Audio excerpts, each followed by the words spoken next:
Candide ou l'optimisme. Lu par le podcast Mes lectures. Chapitre 1er.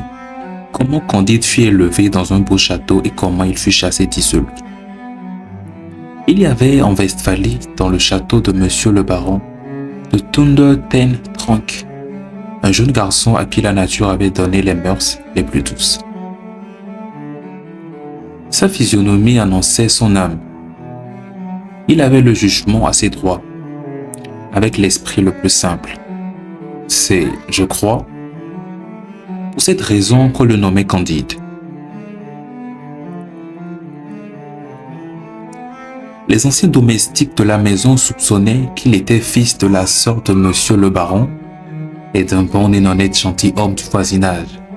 Cette demoiselle ne voulut jamais épouser parce qu'il n'avait pu prouver que 71 quartiers et que le reste de son arbre généalogique avait été perdu par l'injure du temps. Monsieur le Baron était un des plus puissants seigneurs de la Westphalie, car son château avait une porte et des fenêtres. Sa grande salle même était ornée d'une tapisserie. Tous les chiens de ses basses-cours composaient une meute dans le besoin. Ses palefreniers étaient ses piqueurs. Le vicaire du village était son grand aumônier. Il appelait tous Monseigneur et il riait quand il faisait des comptes. Madame la baronne, qui pesait environ 350 livres, s'attirait par là une très grande considération et faisait les honneurs de la maison avec une dignité qui la rendait encore plus respectable. Sa fille Cunégonde, âgée de 17 ans, était haute en couleur, fraîche, grasse, appétissante. Le fils du baron paraissait en tout digne de son père. Le précepteur Pangloss était l'oracle de la maison. Le petit Candide écoutait ses leçons avec toute la bonne foi de son âge et de son caractère. Pangloss enseignait la métaphysico, théologo, cosmologicologie.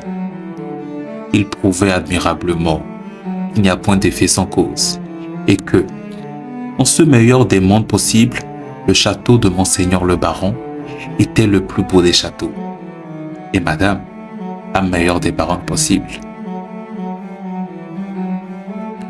Il est démontré, disait-il, que les choses ne peuvent être autrement, car tout étant fait pour une fin, tout est nécessairement pour la meilleure fin.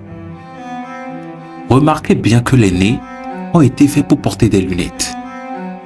Aussi avons-nous des lunettes.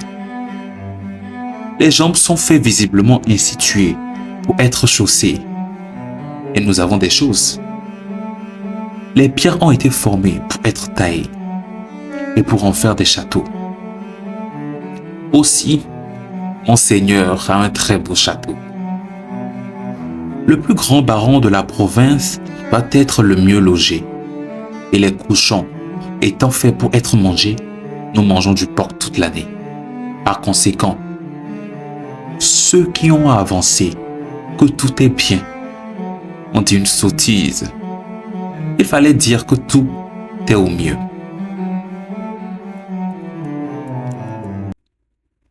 Candide écoutait attentivement et croyait innocemment, car il trouvait mademoiselle Cunégonde extrêmement belle, quoiqu'il ne prit jamais la hardiesse de le lui dire.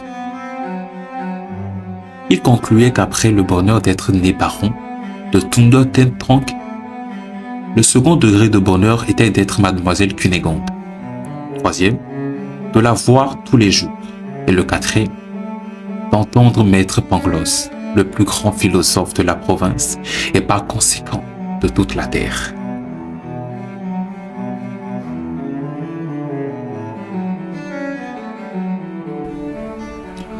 Un jour, Cunégonde, en se promenant auprès du château, dans le petit bois qu'on appelait parc, vit entre des broussailles le docteur Pangloss qui donnait une leçon de physique expérimentale à la femme de chambre de sa mère, petite brune très jolie et très docile.